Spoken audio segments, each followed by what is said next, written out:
It's been over 3 months now since the Turkish Cypriot secessionist Ersin Tatar was elected to be the president of the Turkish Republic of Northern Cyprus, an internationally unrecognized state that declared its independence from the Greek Cypriot-dominated Republic of Cyprus in 1983.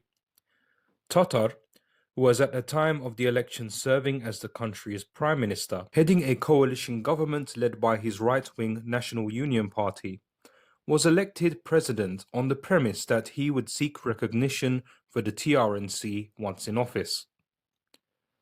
The new president's message was significantly different to that of his predecessor Mustafa Akıncı, a leftist politician who has spent much of his career trying to work out a way Turkish Cypriots and Greek Cypriots can reunite following the division of their island on the 20th of July 1974.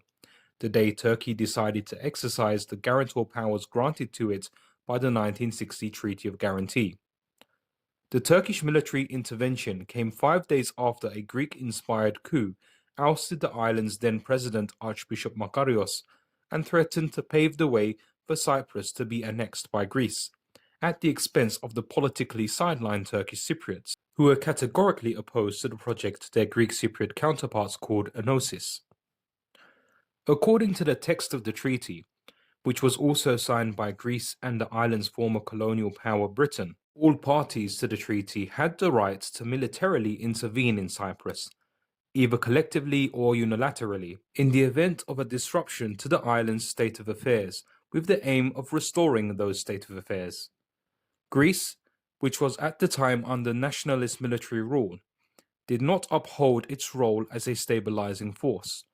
Instead, it was the main orchestrator behind the coup that destabilized the island, prompting Turkey to take action. Turkey failed to elicit British support for its plan to intervene, so the Turkish army went in alone.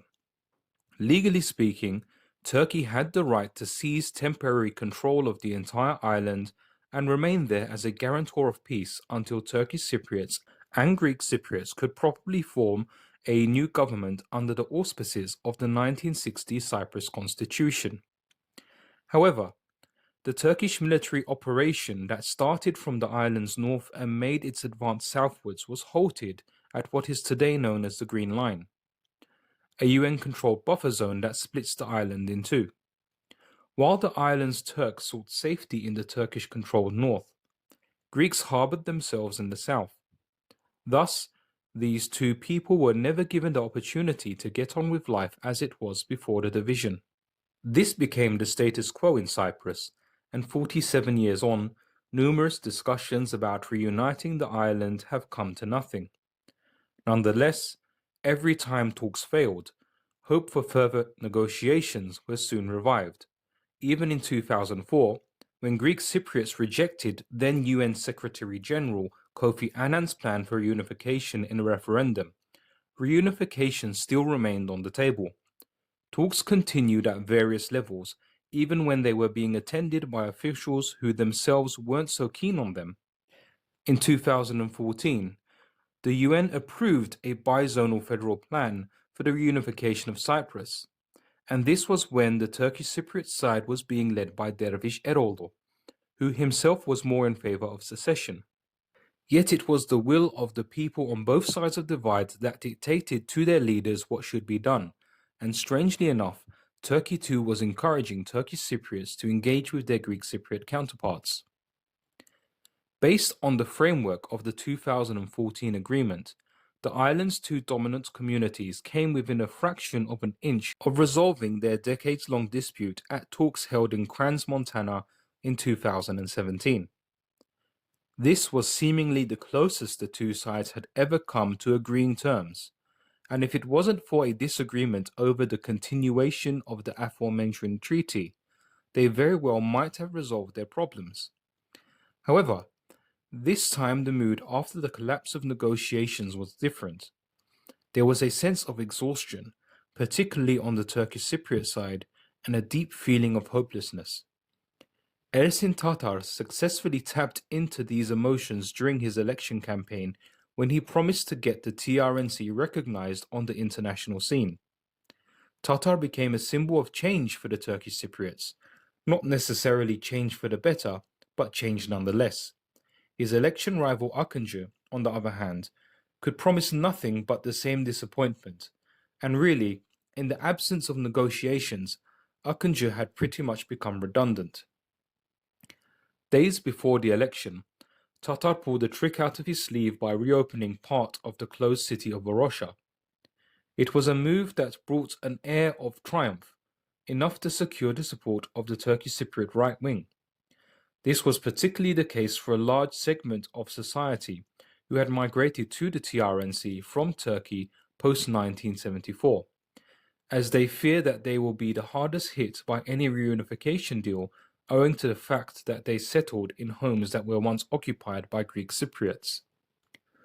The fact that Tatar announced the reopening of Varosha alongside Turkey's President Recep Tayyip Erdogan also symbolized his backing from Ankara, which, while polarizing the country's native Turkish Cypriots, certainly cemented his support from the Turkish migrant community. Tatar's tactics ultimately worked in getting him elected, but now that he is in office, he is expected to deliver on his election promises. The rhetoric coming from Tatar certainly hasn't stopped. He is still talking about a two-state solution to the Cyprus problem, one that envisions two separate states on the island that have good bilateral relations with each other. But when it comes to how he plans to achieve this, he is still yet to explain his strategy. Throughout much of a speech that he gave to Turkish Cypriot state-owned news channel BRT on the 26th of January 2021, he talked about how the international community should recognize the TRNC as if it was some kind of entitlement, and his argument was largely based on the fact that Turkish Cypriots have been living under their own sovereignty for several decades anyway. In a brief reference to international incentives for nations to recognize the TRNC, Tatar touched upon the disputes between Turkey and Greece and the internationally recognized Republic of Cyprus over natural gas reserves in the Eastern Mediterranean. Again, Tatar fell short in explaining how exactly this would work, but his advisor, Professor Hüseyin Işıksal, did a better job in saying that natural gas pipelines from the Eastern Mediterranean to Europe would cost 7 times less if they were laid through Turkey than if they were to be laid under the sea between Cyprus and Crete. He also argued that a two-state solution would benefit the Greek Cypriot economy, as it would allow Nicosia to divert some of its spending on defense to other sectors. Yet even his comments left many unanswered questions. First of all substantial hydrocarbon reserves discovered so far have only been found off the southern coast of Cyprus. By opting for a two-state solution, Turkish Cypriots would be foregoing their rights to profit from those reserves. They would also be limiting themselves to any reserves found off their northern coast, where no substantial reserves have been found so far. Owing to the narrow passage of the Bay of Iskenderun between the northern coast of Cyprus and the southern coast of Turkey only being about 40 miles wide, any reserves that may be found in the area would be split with Turkey. The only real way to profit from hydrocarbon reserves off Cyprus would be for both sides of the island to combine their reserves with other reserves found in Egyptian and Israeli waters, and export the gas using the same pipeline network going through Turkey. Turkey's unresolved political differences with Egypt and Israel aside, before such a construction project can commence, there must first be enough gas discovered in the region to economically justify it. Drilling costs must also be considered, as well as political issues. Russia would not want to see a competitor to its monopoly over the European gas market emerge from the Eastern Mediterranean. Moscow would pull all the strings it can to ensure that such cooperation does not come into fruition, regardless of a two-state solution or otherwise. In other words, the promise of offshore natural gas alone is not enough of an incentive to change the status quo in Cyprus, neither for the international community nor the Cypriots themselves. Currently, this topic is just one big maybe. Nevertheless, Işıksal continued to insist that there are at least 10 countries that are thinking about recognizing the TRNC. He refused to name those countries, but based on the current political climate around the world, one can take a few guesses. First on the list is definitely Azerbaijan. Azerbaijan has brotherly relations with Turkey, which, being the only country to recognize the TRNC at present, is referred to by Turkish Cypriots as the motherland. That arguably makes Azerbaijan somewhat of a cool uncle. What's more is that Turkey is confident that Azerbaijan wouldn't attempt to undermine its grip on the TRNC, first of all because Azerbaijan has no interest in doing so, and secondly because Turkey and Azerbaijan are mutually dependent on one another. Baku would not risk losing Ankara as an ally to make inroads in the Eastern Mediterranean, especially since Baku has no real need or desire to interfere in the region. But in making this decision, Azerbaijan must also weigh up the pros and cons for itself in recognizing the TRNC. By not recognizing the TRNC, Azerbaijan doesn't lose anything.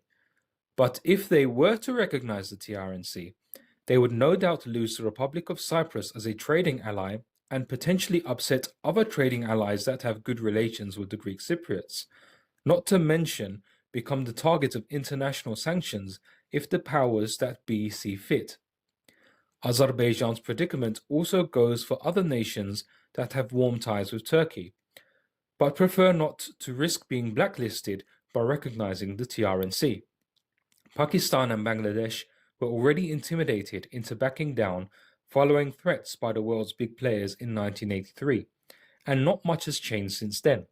Therefore, any country that wishes to recognize the TRNC would most likely be a state that doesn't care much for international relations, has little to no trade relations with the Republic of Cyprus, and is most likely just as politically and economically isolated as the TRNC is. The first country that immediately pops to mind is North Korea, but bilateral ties between the TRNC and Pyongyang are hardly likely to be lucrative, as any food products the Turkish Cypriots export to North Korea would most likely rot before they arrive at their destination. The same could be said for Venezuela, which under President Nicolas Maduro has become extremely isolated and consequently has nothing much to lose in recognizing the TRNC, but very little to gain from it either. Outside of that, one could be forgiven for thinking that Iran and perhaps even Palestine could be making preparations to establish official ties with the Turkish Cypriots. But Turkey would certainly be foolish to allow a power like Iran to step in on its turf, especially considering Tehran's geopolitical ambitions in the region and its ability to export its influence, soft power, and even proxy militias to an island from which they can expose Turkey's vulnerabilities. As for Palestine, any bilateral interactions between the TRNC and the Palestinian Authority would most likely have to be conducted through Turkey anyway, mainly because of logistical impediments put in place by Israel. A lot will also ride on who takes charge of the Palestinian Authority in the upcoming election there. Another suspect is Turkmenistan, a non-aligned former Soviet nation in Central Asia, which already has a lot of its citizens living in the TRNC. Turkmenistan is a nation that pretty much keeps itself to itself, and due to it being host to a huge amount of natural gas reserves, it may have the self-confidence necessary to make such a bold move as recognizing the TRNC, without having to worry too much about a backlash. What would Turkmenistan get in return? Well, not much. But it would certainly be able to open an embassy in northern Cyprus and make life for its citizens there a little easier.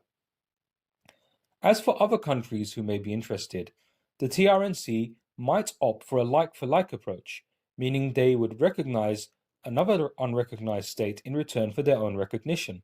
Taiwan, for example. Taiwan enjoys unconditional support from the West as a counterweight against China.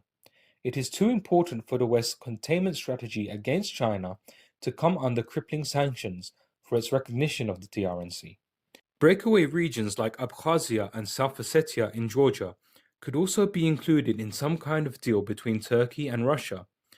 These two entities are similar to the TRNC in that they are independent administrations backed by one powerful overlord. In their case, this is Russia. While Russia will always abstain from recognizing the TRNC itself, allowing these two breakaway states in Georgia to establish bilateral ties with the TRNC would not drastically disrupt the power balance in the Eastern Mediterranean.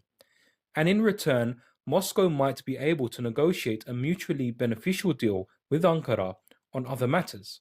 Turkey would also not be threatened by either of these would-be micronations walking into its geopolitical playground. Needless to say, getting any kind of recognition outside of Turkey would be a step up for the TRNC, even if it only gains that recognition from completely irrelevant countries like Kiribati or Tuvalu. But the recognition Turkish Cypriots dream of is one that puts them on par with the rest of the nation-states of the world.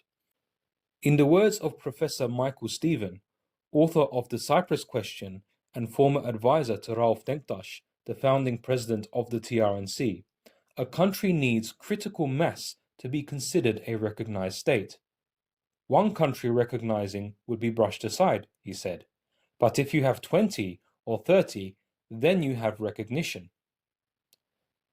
But Stephen also warned that the recognition of the TRNC could prove fatal for Turkey, suggesting that anti-Turkish sentiment in the TRNC would be actively promoted from the south and from some embassies if the state gained recognition. Why would Turkey want the TRNC to be an independent actor on the world stage? He asked. If Turkey can keep Northern Cyprus in a state of near total dependence on Ankara, into which the Turkish Cypriots have been forced by international isolation, why would Turkey want to risk being told by a recognized government of the TRNC to remove its troops from Cyprus, which it sees as essential to its own security? Stephen continued. Indeed, perhaps the worst thing that could happen to the TRNC is if the Republic of Cyprus actually comes out and officially accepts its secession, opening the doors for the international community to follow suit. Ankara's soft power in northern Cyprus would no doubt be outmatched by the political and economic influence that would be exported to the Turkish Cypriots via Turkey's rivals, who may seek to socially engineer Turkish Cypriots to become a weapon against the Turkish mainland. If foreign interference in the TRNC is left unchecked, within a few years of gaining recognition, Turkish Cypriots might even be ideologically molded to support the dissolution of their state and the surrender of the north to the south on unfavorable terms.